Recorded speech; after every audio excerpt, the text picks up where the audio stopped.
Je m'appelle Chloé, et le jour où ma vie s'est brisée en deux a commencé sur une aire de l'autoroute A7.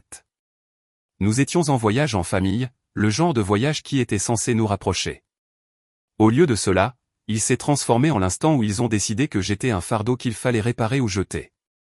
Je me souviens encore d'être debout là, mon sac à dos à moitié ouvert, regardant la voiture tourner au ralenti devant moi pendant que ma mère me sermonnait sur mon irresponsabilité parce que j'avais oublié mon portefeuille dans la chambre du motel.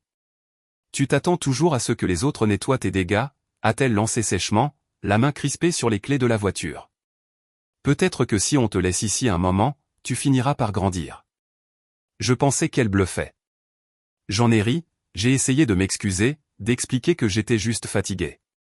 Le moteur a vrombi, la portière a claqué. Mon dernier aperçu fut ses yeux, froids et déterminés, et ma famille qui regardait n'importe où sauf vers moi. Puis la voiture a réellement démarré. Je suis resté là, au bord du parking, la poussière et les gaz d'échappement me soufflant au visage tandis que les feux arrière devenaient de plus en plus petits. Des gens passaient à côté de moi, des sacs à la main, riant, se disputant, vivant des vies normales. Moi, j'avais simplement été abandonné exprès. À cet instant, quelque chose a changé en moi. Je pouvais appeler. Je pouvais supplier. Je pouvais attendre qu'il revienne et prétendre que ce n'était qu'une blague qui avait été trop loin. Ou je pouvais décider que s'il s'éloignait de moi ce jour-là, il ne serait plus jamais les personnes vers qui je retournerais en courant. Que feriez-vous si les personnes censées vous protéger utilisaient l'abandon comme une leçon?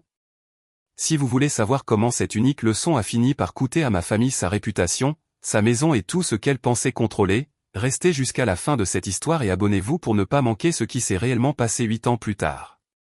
Je n'ai pas pleuré tout de suite. J'ai juste fixé la portion de route vide où la voiture avait disparu et attendu le bruit d'un moteur revenant. 1 minute a passé, puis 5, puis 10. Mon téléphone a vibré une fois dans ma poche. Un seul texto. Débrouille-toi. C'est comme ça qu'on apprend. Pas de « on revient plus tard ».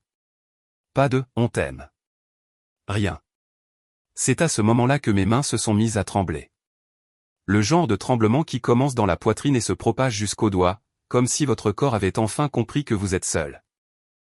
Je me suis assise sur le trottoir avec mon sac à dos et j'ai fait la seule chose à laquelle je pouvais penser.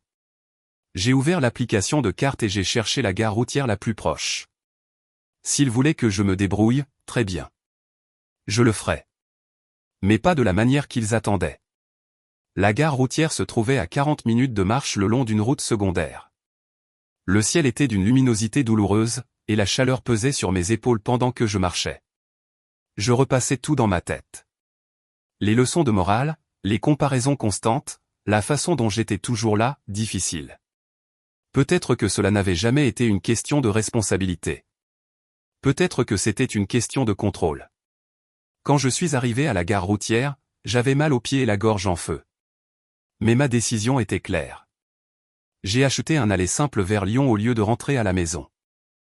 S'ils pouvaient choisir de ne pas revenir me chercher, je pouvais choisir de ne pas retourner vers eux. Lyon semblait bruyante et anonyme quand je suis arrivé. J'avais un peu d'argent liquide, mon téléphone et ce qu'il y avait dans mon sac à dos. C'était tout. La première nuit, j'ai trouvé la chambre la moins chère possible dans un motel délabré qui sentait l'eau de javel et les vieilles cigarettes. Je suis resté allongé à regarder le plafond, le climatiseur cliquetant au-dessus de moi, et j'ai essayé de respirer à travers la panique qui me serrait les côtes. Je savais que je devais trouver du travail rapidement. La nourriture, le loyer, le but, rien de tout cela n'attendrait que mes émotions se calment. Le lendemain matin, j'ai arpenté les rues, cherchant des pancartes « Recherche personnelle » aux fenêtres. Mes jambes me faisaient mal, mais je continuais d'avancer, passant devant des magasins de vêtements, des salons de manucure, des kiosques, tout ce qui semblait pouvoir me donner une chance. C'est là que je l'ai vu, un petit café niché entre un pressing et une librairie, avec une pancarte manuscrite collée à la fenêtre. Barista à temps partiel recherché, aucune expérience requise. Je suis entré, la cloche au-dessus de la porte tintant à mon passage. L'odeur de café m'a enveloppé, chaude et réconfortante. Derrière le comptoir, une femme aux yeux fatigués et au sourire aimable a levé les yeux. « Bonjour », dit-elle. « Vous cherchez un café ou autre chose ?» En fait, ai-je répondu, j'ai vu la pancarte. Je cherche un travail. Elle m'a étudié un instant, observant mes vêtements froissés et la façon dont je serrais mon sac à dos comme une bouée de sauvetage. Je suis Sophie, dit-elle finalement. Vous avez déjà travaillé dans un endroit comme celui-ci? Non, ai-je admis. Mais j'apprends vite. J'ai vraiment besoin de ce travail. La plupart des gens auraient haussé les épaules, m'auraient dit de remplir un formulaire et d'attendre. Au lieu de cela, elle a soupiré, a fait un signe de tête vers une table vide et a dit, asseyez-vous une seconde. Racontez-moi ce qui se passe. Je n'avais pas l'intention de tout lui dire, mais les mots sont sortis d'eux-mêmes. Le voyage, le parking, le texto qui était comme un coup de couteau. J'ai vu son expression passer de la curiosité à l'incrédulité, puis à la colère en mon nom. Ils vous ont laissé là, répéta-t-elle lentement, exprès? J'ai hoché la tête, m'agrippant au bord de ma chaise. Des gens comme ça ne méritent pas la version de vous que vous deviendrez après ça, dit-elle doucement. Vous le savez, n'est-ce pas? Ces paroles m'ont frappé plus fort que n'importe quelle leçon de morale que j'avais reçue à la maison. Quelqu'un qui venait de me rencontrer, qui ne me devait rien, me traitait déjà avec plus de sollicitude élémentaire que ma propre famille.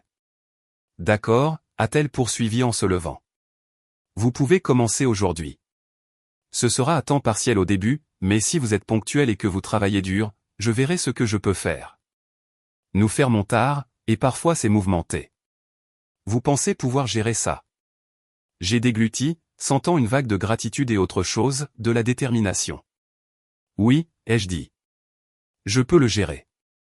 Cette nuit-là, après mon service, je me suis assise seule dans la petite salle du personnel, fixant le reflet de mon visage fatigué dans le miroir d'une armoire de rangement. Mon téléphone était posé sur la table à côté de moi, l'écran vide. Pas d'appel, pas de message manqué, pas d'excuses. J'ai ouvert une nouvelle note et j'ai tapé une seule phrase, jour 1 de ma vie sans eux. Travailler au café est devenu mon encre. Le sifflement de la machine à expresso, le cliquetis des tasses, le flot incessant de commandes, cela donnait à mon cerveau juste assez de bruit pour noyer les parties silencieuses qui leur manquaient encore. Sophie m'a tout montré, de la manière de faire mousser le lait sans le brûler aux commandes compliquées des clients réguliers. Elle ne demandait pas la perfection, elle demandait des efforts, et je lui ai donné tout ce que j'avais. Je m'effondrais chaque nuit dans une chambre exiguë que je louais à une femme qui se fichait de qui j'étais tant que je payais à temps. Je mangeais les repas du personnel, des nouilles instantanées et tout ce qui était en promotion à l'épicerie. Ce n'était pas glamour, mais c'était à moi. Personne ne pouvait me l'enlever sur un coup de tête. Un après-midi tranquille, une femme est entrée, portant une veste qui a attiré mon attention.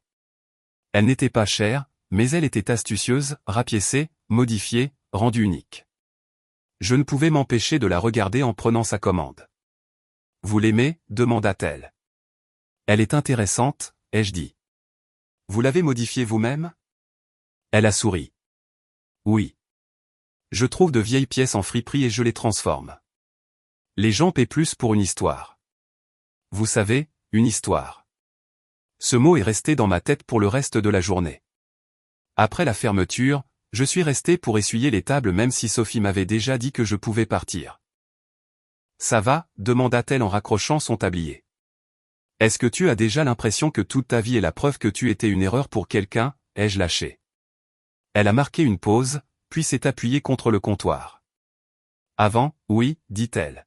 « Maintenant, j'ai l'impression que ma vie est la preuve qu'ils avaient tort. » Cette nuit-là, j'ai ouvert mon téléphone et j'ai enregistré une vidéo, juste pour moi au début.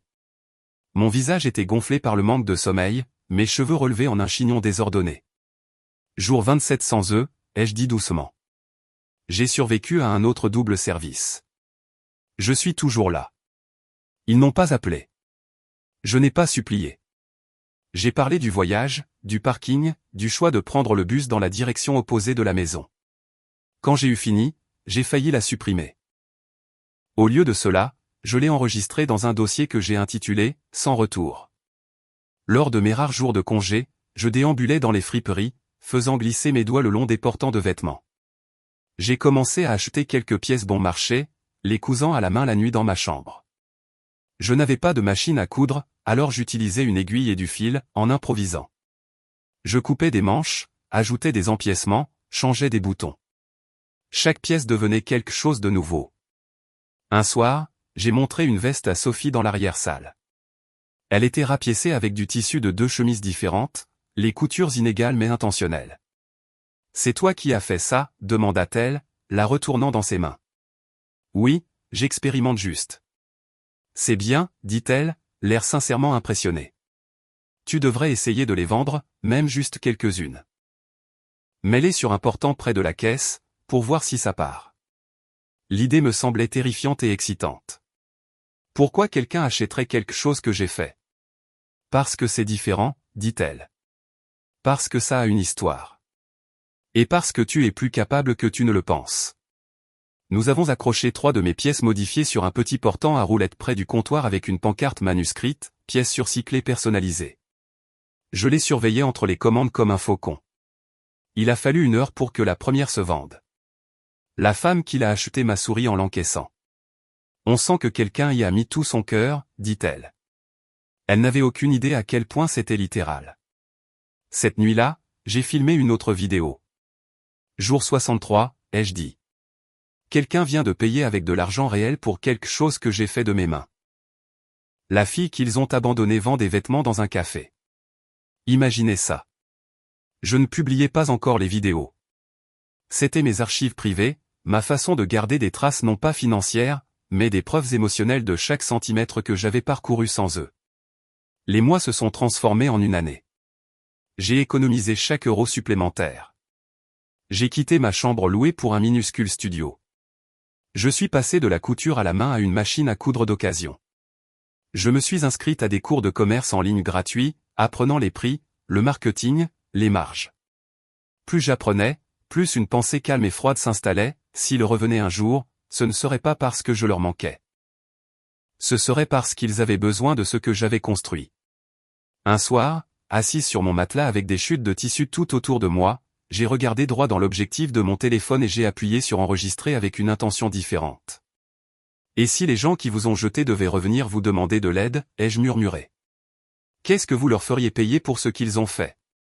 Je ne le savais pas encore, mais cette question allait devenir l'épine dorsale de tout ce qui allait suivre. 8 ans peuvent sembler une éternité quand on les compte en jours de survie. Mais un matin, je me suis réveillé dans une vie très différente. J'avais 26 ans, propriétaire d'une marque de vêtements en pleine croissance appelée Studio Sans Retour. Ce qui avait commencé par 3 vestes modifiées sur un portant dans un café était devenu une boutique en ligne, une petite équipée, récemment, ma propre boutique. La boutique se trouvait dans un espace rénové non loin de cette première gare routière de Perrache où j'étais arrivé des années auparavant. L'enseigne au-dessus de la porte était simple, sans retour. Les gens supposaient que c'était un commentaire sur notre politique de non-retour. Je ne les ai jamais corrigés. La vraie signification était pour moi. Il n'y avait pas de retour possible à la fille qui attendait que sa famille vienne la chercher. Sophie est devenue mon associée. Elle dirigeait toujours le café, mais elle avait investi dans ma première petite collection, puis dans ma seconde. Lorsque la boutique en ligne a explosé, elle a quitté son 2e emploi pour m'aider à gérer les commandes et les fournisseurs. La pièce manquante avait toujours été mon histoire. J'avais des dizaines de vidéos, sans retour, enregistrées sur mon téléphone, documentant les nuits où je voulais abandonner, les étapes que j'avais franchies seul, les moments où je voyais des familles se promener ensemble et où je devais continuer à respirer. Un jour, ma responsable des réseaux sociaux, Élise, a demandé « Pourquoi ne partages-tu pas ça ?» en faisant défiler les vieilles séquences que j'avais à moitié oubliées. « Parce que c'est pathétique », ai-je dit automatiquement. « Parce que ça me fait paraître faible. »« Ça te fait paraître réel ?» a-t-elle répondu. Les gens achètent auprès de personnes avec lesquelles ils se sentent connectés. Tu n'as pas besoin de donner de nom. Raconte juste l'histoire. J'y ai pensé pendant 1 semaine, puis une autre. La vieille Chloé en moi était toujours terrifiée de ce qui arriverait si ma famille voyait ça. Mais la nouvelle version de moi était curieuse. Et si la vérité sortait enfin au grand jour? Nous avons monté une courte vidéo de style documentaire, des extraits de mes débuts au café, des captures d'écran de ce premier texto, débrouille-toi, avec le numéro flouté, des voix off où je décrivais le parking, la gare routière, le choix de ne pas rentrer à la maison. Ce n'était pas dramatique pour le plaisir du drame. C'était factuel, honnête et sans complaisance. Nous l'avons publié sur toutes mes plateformes avec la légende, sans retour, comment l'abandon lors d'un voyage leçon a construit cette marque. Je m'attendais à quelques milliers de vues, peut-être quelques commentaires de soutien. Je ne m'attendais pas à des millions. La vidéo a explosé. Les gens l'ont reprise en duo, en collage, ont débattu à son sujet. Certains ont qualifié cela de maltraitance. D'autres, d'amour vache qui a mal tourné. D'autres encore ont partagé leurs propres histoires d'abandon familial. Des hashtags se sont formés autour. Les commandes ont doublé en une semaine. Des messages ont afflué dans ma boîte de réception. On m'a laissé dans une station-service quand j'avais 10 ans. Mes parents m'ont mis à la porte à 16 ans en disant que c'était pour me préparer au monde réel. Merci d'avoir dit ça à voix haute. Le commentaire qui m'a le plus marqué était celui-ci: Y a-t-il un prix assez élevé pour compenser le fait qu'on vous ait dit que vous étiez jetable? J'essayais de ne pas penser à ma famille en train de regarder, mais je savais qu'ils finiraient par le voir. Nous vivions dans le même pays, dans le même monde en ligne. Et bien sûr, le premier signe que la vidéo les avait atteints est venu d'un étranger. Un courriel est arrivé d'une adresse que je ne reconnaissais pas. « Bonjour, Chloé », disait-il. Je pense savoir qui sont vos parents. Je travaille avec eux. Ou je travaillais. Ils ne le prennent pas bien. Mon estomac s'est noué. Un deuxième message a suivi un jour plus tard, cette fois de quelqu'un qui disait vivre dans mon ancien quartier. Votre vidéo circule par ici, à Versailles, écrivait-il. Les gens parlent. Je n'ai pas répondu. Je n'ai pas demandé de détails. Mais j'ai compris l'implication. L'histoire qu'ils avaient toujours contrôlée, celle où j'étais dramatique, ingrate, difficile, s'effondrait publiquement. Quelques semaines plus tard, un autre courriel est arrivé. Cette fois, le nom de l'expéditeur m'a coupé le souffle. Objet, nous devons parler. Chloé, c'est maman. Pour la première fois en 8 ans, le mot « maman » dans ma boîte de réception n'était pas lié à un souvenir. Il était attaché à une personne réelle, vivante, qui avait enfin pris contact. Elle a écrit à quel point elle était choquée de voir ma vidéo, à quel point elle se sentait blessée que je partage des « affaires de famille » avec des étrangers, que l'histoire était unilatérale et sortie de son contexte. Mais le paragraphe qui a tout révélé était celui-ci: votre vidéo affecte nos vies. Mon emploi est en danger. Les gens à l'église posent des questions. Votre frère est furieux. C'est allé trop loin. Nous devons nous rencontrer et régler ça avant que les choses n'empirent. C'était ça. Pas, nous sommes désolés. Pas, nous n'avions pas le droit de te faire ça. Juste, cela nous affecte. Pendant 8 ans, j'avais bâti ma vie sur des cendres. Maintenant, pour la première fois, je pouvais voir la fumée remonter jusqu'à eux. J'ai accepté de les rencontrer, mais à mes conditions. Pas de visite surprise, pas de présentation à mon lieu de travail. J'ai choisi un lieu neutre, une salle privée et calme au-dessus d'un restaurant de moyenne gamme à Lyon, le genre d'endroit où les murs étaient assez fins pour que les gens en bas puissent entendre si les voix s'élevaient.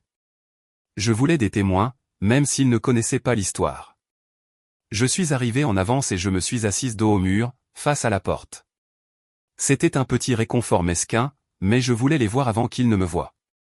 Ils sont entrés ensemble, comme toujours, ma mère dans un chemisier et un cardigan soigné, mon père dans une chemise à boutons trop serrés, mon frère un pas derrière, les mains dans les poches. Le temps avait ajouté des rides à leur visage, mais les expressions étaient familières. Celle de ma mère tendue, celle de mon père sur la défensive, celle de mon frère irrité. Chloé, dit ma mère en forçant un sourire. Tu as l'air différente. Je suis différente, ai-je répondu. Asseyez-vous. Ils se sont assis. Personne n'a touché les menus. Alors, commença mon père en s'éclaircissant la gorge. Tu as bien réussi. Nous avons vu ton entreprise. Ce n'est pas une entreprise, marmonna mon frère. C'est un cirque. Tu mets tout en ligne, et maintenant tout le monde pense que nous sommes des monstres. J'ai croisé son regard. Ai-je inventé quoi que ce soit dans cette vidéo? Il a détourné les yeux. Ce n'est pas la question. C'est exactement la question, ai-je dit. J'ai dit la vérité. Vous n'avez pas le droit d'être en colère que les gens y croient. Les mains de ma mère se tordaient sur ses genoux. Chloé, tu sais que ce n'était pas pour te faire du mal. Nous pensions que ce voyage te sortirait enfin de ta paresse. Nous t'avons tout donné, et tu as quand même tout donné, ai-je interrompu. Vous m'avez abandonné sur un parking à des heures de chez moi et m'avez dit de me débrouiller. Vous n'avez jamais appelé. Vous n'êtes jamais revenu. Vous n'avez pas signalé ma disparition. Vous n'avez pas vérifié si j'étais en vie. Ce n'est pas une leçon. C'est un abandon. Silence. Le genre de silence qui fait que les gens dans la pièce voisine s'arrêtent de parler une seconde. Ma mère a ouvert la bouche, puis l'a refermée. Mon père fixait ses mains. Finalement, il a parlé. Nous ne sommes pas ici pour nous disputer sur le passé, dit-il. Nous sommes ici parce que les choses se sont compliquées. Voilà. La vraie raison. Quel genre de complications, ai-je demandé, la voix plate. Il a hésité. Mon frère a expiré brusquement. Ils ont des ennuis, dit-il. Des ennuis financiers. La vidéo n'a pas aidé. Ma mère a tressailli. Nous avions déjà des difficultés, Chloé. L'entreprise de ton père a réduit ses effectifs. Nous avons refinancé la maison pour couvrir des dettes. Et maintenant, après ta vidéo, les gens parlent. Les emplois disparaissent. Les clients ne rappellent pas. Nous sommes sur le point de perdre la maison. Je l'ai regardé parler, et quelque chose d'étrange s'est produit. Je n'ai pas ressenti de pitié. J'ai ressenti de la distance, comme si je regardais une scène que j'avais déjà écrite. Vous m'avez traîné ici pour régler vos problèmes financiers, ai-je dit lentement. Nous pensions que tu pourrais peut-être aider, a admis mon père. Juste le temps que nous nous remettions sur pied. Parce que je réussis maintenant, ai-je dit. Parce que la fille que vous avez laissée au bord de la route s'est débrouillée, et maintenant vous voulez votre part. Les yeux de ma mère se sont remplis de larmes. Nous sommes ta famille. Pendant 8 ans, ai-je répondu, vous ne l'étiez pas. J'ai pris une profonde inspiration et me suis penché en avant, croisant mes mains sur la table. Je vais être très clair. Je ne suis pas votre filet de sécurité. Je ne vous dois aucun renflouement pour des choix que vous avez faits sans moi. Vous avez choisi votre version de la responsabilité le jour où vous m'avez laissé là-bas. En voici les conséquences. Mon frère a ricané. Alors c'est tout? Tu deviens riche en racontant à tout le monde quels parents terribles ils sont et tu les laisses se noyer? Attention, ai-je dit doucement. C'est toi qui as parlé de noyade. Je me souviens exactement de ce que ça fait. Pendant un instant, j'ai envisagé d'offrir quelque chose, de l'argent, un conseil, un contact. Puis je me suis souvenu d'être assise sur ce trottoir à 18 ans, lisant un texto qui me disait de me débrouiller seule. Je me suis débrouillé, ai-je dit. Maintenant, c'est à votre tour. Je me suis levé. Ma mère a tendu la main sur la table, ses doigts effleurant ma manche. Chloé, s'il te plaît. Nous allons tout perdre. J'ai retiré doucement mon bras. Non, ai-je dit. Vous avez déjà perdu la seule chose que vous pensiez avoir pour toujours, une fille qui continuerait à vous pardonner, quoi qu'il arrive. En descendant les escaliers et en sortant dans la rue, mon téléphone a de nouveau vibré. Une notification de ma chaîne, 100 000 vues de plus sur la vidéo, sans retour. Les commentaires affluaient, les gens se disputant pour savoir si j'avais eu raison de couper les ponts. Pendant un moment, j'ai pensé que c'était la fin. Ils avaient demandé de l'aide. J'avais refusé. Et la vie continuait. Les commandes continuaient d'arriver. Nous avons lancé une nouvelle collection inspirée des cartes routières rapiécées et des enseignes de motels, une blague d'initié que je n'expliquais à personne. Les demandes d'interview ont afflué, pas seulement sur les vêtements mais sur mon histoire. Des podcasteurs, des blogueurs, de petites chaînes documentaires m'ont contacté. J'en ai accepté quelques-unes, mais j'ai fixé des limites. Pas de nom, pas de lieu, pas de détails d'identification. L'histoire était à moi, pas à eux. Ou du moins, c'est ce que je me disais. Puis une nuit, bien après l'heure où j'aurais dû dormir, un courriel est arrivé dans ma boîte de réception. L'objet était simple, s'il vous plaît, lisez. C'était de ma mère. Chloé, commençait-il. Je sais que tu ne nous dois rien. Je sais que nous t'avons blessé d'une manière que nous ne pourrons jamais réparer, mais je t'en supplie de comprendre à quel point la situation est devenue désespérée. Elle décrivait les retards de paiement de l'hypothèque, les créanciers qui appelaient, la santé de mon père qui se dégradait à cause du stress. Elle écrivait sur les rumeurs sociales, les gens qui les évitaient lors des événements communautaires, la façon dont les voisins avaient commencé à les traiter comme une histoire édifiante. Tu as raconté ton histoire au monde, écrivait-elle. Je ne peux pas dire que tu as tort, mais cette histoire a détruit nos vies. J'ai perdu une promotion. L'entreprise de ton père prend ses distances avec nous à cause de l'image publique. Nous nous noyons. Et je te le demande, non pas en tant que ta mère qui a échoué, mais en tant qu'être humain, nous aideras-tu? Pour la première fois, il n'y avait pas de déni. Pas de « tu as mal compris ». Pas de « tu es dramatique ». Juste, nous avons échoué avec toi. J'ai lu le courriel 3 fois. Puis je l'ai transféré à mon avocat. Oui, j'avais un avocat. Quand votre histoire devient virale et que les gens commencent à suggérer des contrats de livres et des partenariats de marque, vous apprenez à vous protéger. Je lui avais déjà parlé légèrement de mon passé, plus en termes de responsabilité et de diffamation que de quoi que ce soit de personnel. Je l'ai appelé le lendemain matin. Hypothétiquement, ai-je dit, que se passe-t-il si des parents abandonnent leur enfant adulte d'une manière qui aurait pu mal se terminer? Puis plus tard, cela est révélé publiquement, et ils veulent maintenant de l'argent de cet enfant. Cela dépend, répondit-il. Y avait-il des accords financiers rompus à l'époque? Des économies à votre nom, un héritage pris, des fonds pour l'éducation utilisés sans votre consentement? J'ai hésité, puis je me suis souvenu. Mes grands-parents avaient laissé un petit fonds pour l'éducation quand j'étais plus jeune. J'avais entendu dire une fois qu'il avait été épuisé à la fin de mes études secondaires. Pas d'explication, pas d'argent pour l'université. Je crois qu'il y en avait un, ai-je dit lentement, un fonds pour l'éducation à mon nom. Il a disparu. Trouvez tous les documents que vous pouvez, m'a-t-il dit. S'ils ont utilisé à mauvais escient des fonds qui vous étaient destinés, nous pourrions avoir un levier. Pas nécessairement pour une peine de prison, mais pour une négociation. Le mot a résonné dans ma tête toute la journée. Négociation. Cette nuit-là, j'ai ouvert mes archives vidéo et j'ai regardé les premiers extraits. La voix tremblante, les yeux rouges, la manière têtue dont je refusais de dire « maman » ou « papa » à voix haute. Combien de fois avais-je souhaité qu'ils ressentent ce que je ressentais? L'insécurité, la peur, la prise de conscience écœurante que les personnes sur lesquelles vous comptiez étaient capables de vous laisser derrière. Maintenant, pour la première fois, je pouvais leur renvoyer ce sentiment. Mais avec des documents, des contrats, des points précis. J'ai répondu au courriel de ma mère. Maman, ai-je écrit, j'entends que vous êtes désespérée. Je ne suis pas aveugle à ce qui se passe, et je ne suis pas sans cœur. Mais si nous devons parler d'aide, nous allons parler de tout. Cela inclut ce qui est arrivé au fond pour l'éducation que mamie et papy ont laissé à mon nom. J'ai déjà parlé à un avocat.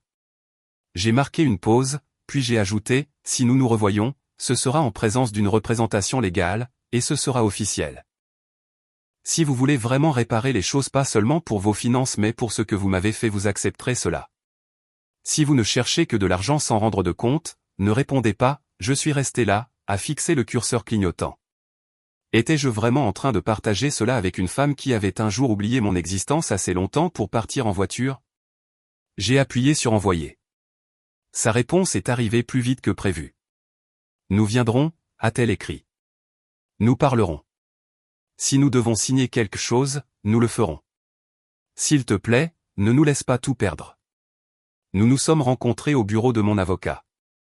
Pas de restaurant, pas de lieu sentimental, juste une salle de conférence avec des murs en verre, une longue table et une pile de documents qui attendaient à une extrémité.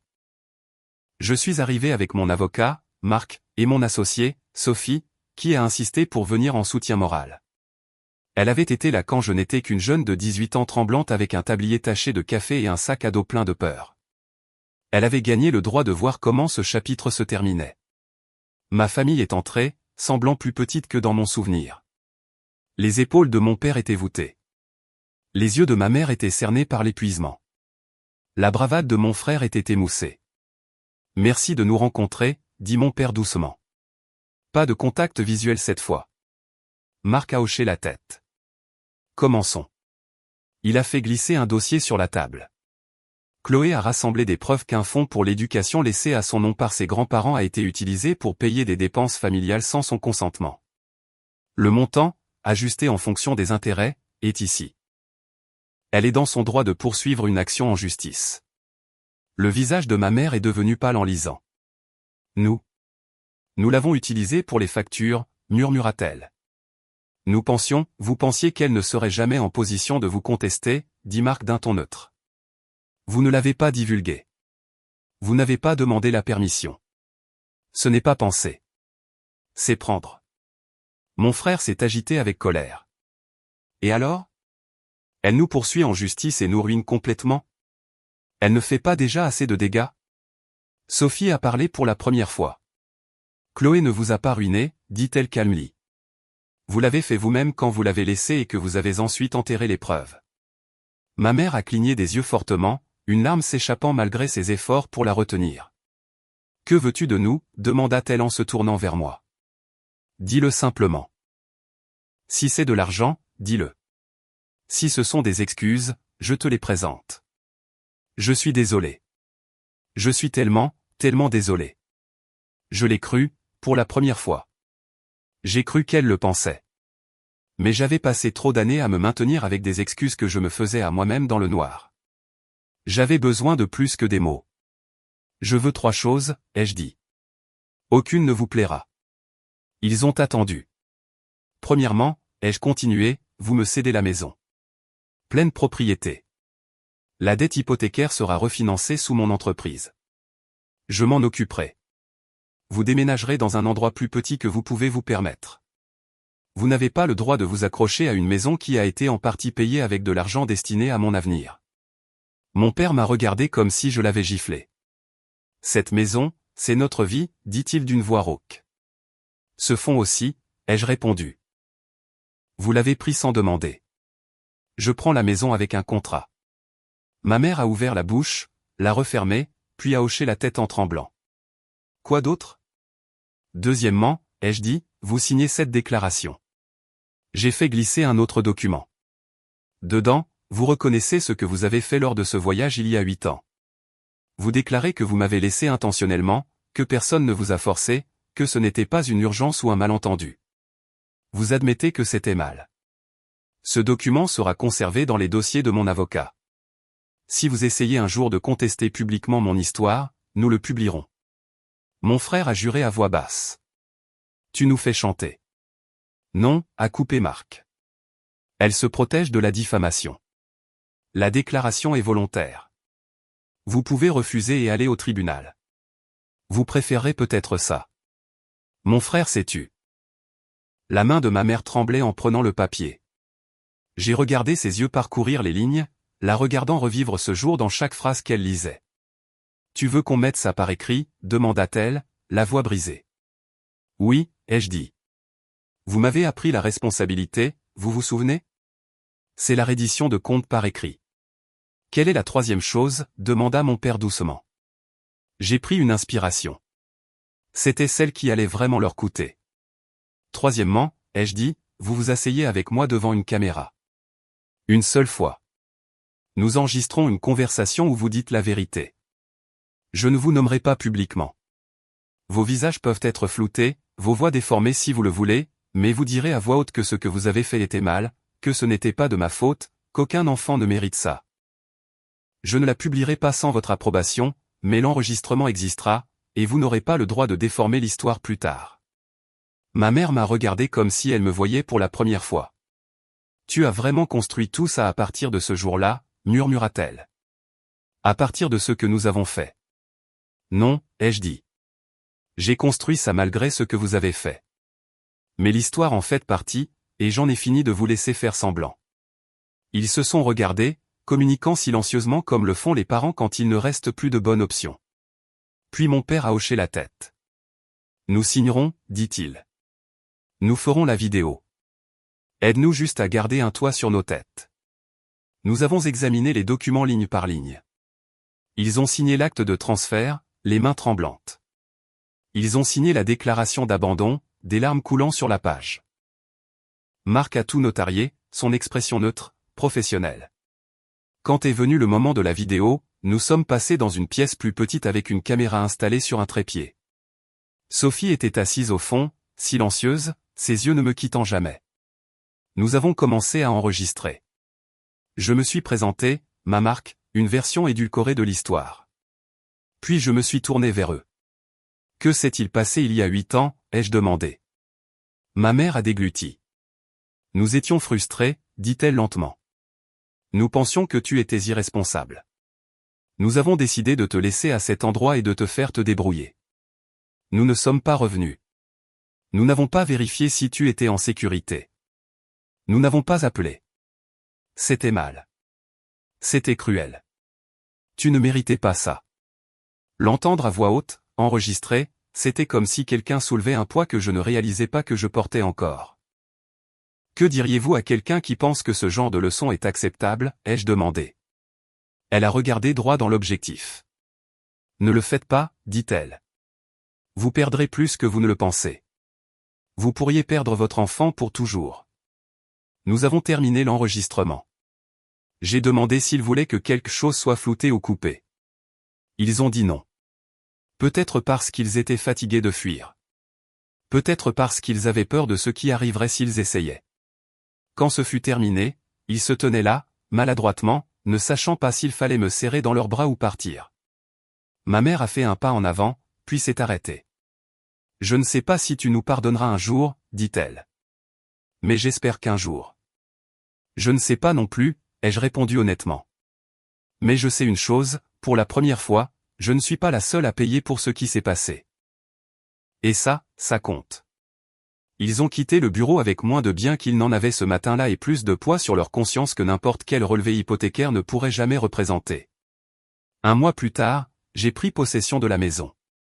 C'était étrange de marcher dans des pièces que je n'avais pas vues depuis près d'une décennie, maintenant légalement miennes. Leurs photos avaient disparu. Les meubles avaient été vendus. Les murs résonnaient. Je n'ai pas emménagé. Je l'ai transformé en autre chose. Nous avons rénové le rez-de-chaussée en un petit studio et un espace de travail pour sans retour, et l'étage en un espace de vie de transition pour les jeunes adultes qui avaient été mis à la porte ou abandonnés par leur famille. Je me suis associé à une organisation à but non lucratif locale et j'ai financé le programme moi-même. Chaque clé que nous remettions à un nouveau résident était comme une brique posée sur le pont entre mon passé et l'avenir de quelqu'un d'autre. La vidéo que nous avons enregistrée est restée privée pendant un certain temps. Puis, avec leur consentement écrit, nous avons publié une version fortement modifiée dans le cadre d'un documentaire plus long sur les traumatismes générationnels et la responsabilisation. Leur visage était flouté, leur voix modifiée, comme je l'avais promis. Les commentaires ont de nouveau afflué. Certains ont dit que j'étais trop dure. D'autres que j'étais trop douce. Quelques-uns ont dit qu'ils aimeraient pouvoir asseoir leurs propres parents devant cette caméra et leur faire admettre ce qu'ils avaient fait. La nuit, je pense encore parfois à ce parking, au bruit du moteur, à la façon dont mon cœur s'est serré quand j'ai réalisé qu'il partait vraiment. Mais maintenant, quand je le revois, la scène ne se termine pas là. Elle passe à moi, assise à une table de conférence, les regardant signer des papiers qui remettent mon avenir entre mes mains. Elle passe à un jeune qui ouvre la porte de la maison qu'ils appelaient autrefois la leur, entrant maintenant dans une pièce que j'ai payée, financée par une marque construite sur une histoire qu'ils ont essayé d'enterrer. Les gens me demandent parfois, la vengeance a-t-elle tout arrangé? Non. Elle n'a pas effacé les années que j'ai passées à me demander ce qui n'allait pas chez moi. Elle n'a pas guéri magiquement les cicatrices. Mais elle a fait quelque chose d'important. Elle a déplacé le poids. Les conséquences ont finalement atterri là où elles devaient être. Et peut-être que c'est ça, la vraie responsabilité, pas celle qu'ils ont essayé de m'enseigner en m'abandonnant, mais celle que j'ai apprise en leur survivant.